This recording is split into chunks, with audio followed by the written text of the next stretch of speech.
Okay, so we are going to discuss the Doppler effect. Now in the scenario, in the case where the observer is moving toward the source and the source is at rest.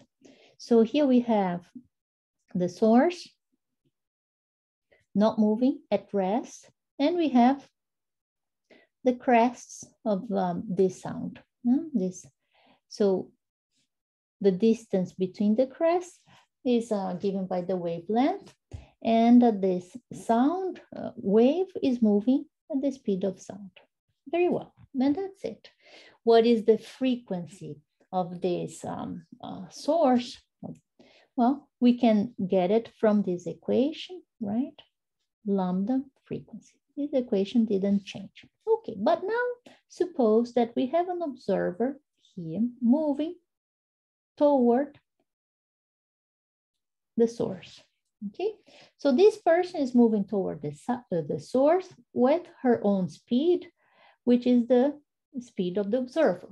Okay, now for that person sitting there in the car, her perception is that the wave is moving to her with a speed that is v prime, which is the combination of the speed of sound plus her own speed. It's like those problems of collisions between two trains. Now, if we have a train 1 here and a train 2 here, I can see this problem as if, so that would be the V1 and this would be the V2.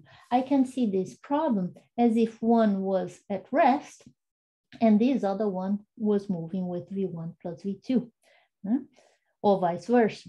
I could see as this one moving as V1 plus V2, and for this person here at rest with respect to her train. Okay, so this is the same kind of problem. For the person inside the car, the person who is inside here, her sensation, her perception is that the wave is now moving at a speed V prime, which is larger than the speed of sound, is the speed of sound and the speed of the car. Okay, so everything will come now from this equation.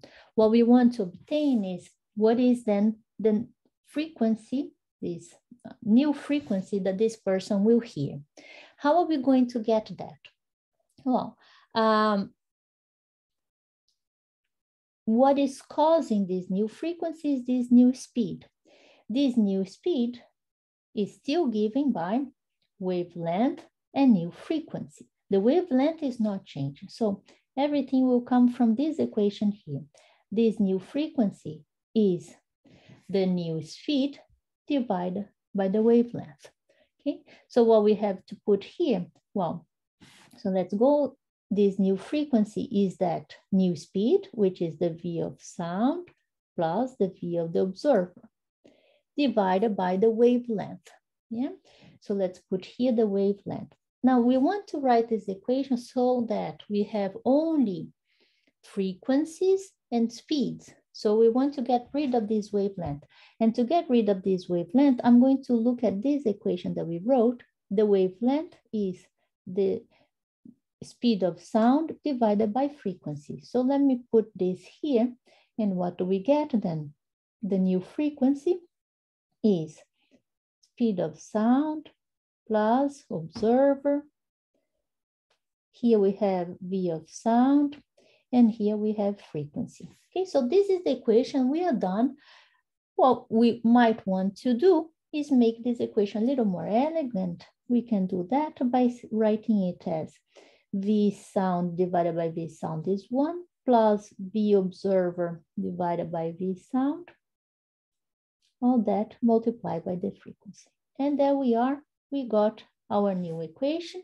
This is the equation for the case where this is the equation with this plus sign. This is the equation where observer is moving toward the source. Yeah. Does it make sense?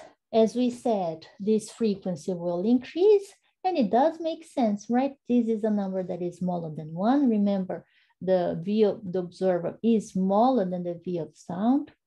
just like the source has smaller velocity than the velocity of sound, as we talked before, the speed of the observer is also smaller than the speed of sound, okay? So this fraction is smaller than 1, but 1 plus that will give us a number that is larger than 1, so we get a frequency that is larger, and this frequency then increases.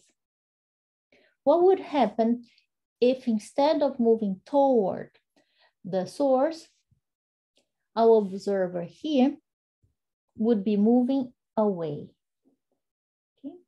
If the observer was moving away, what would happen to that new speed?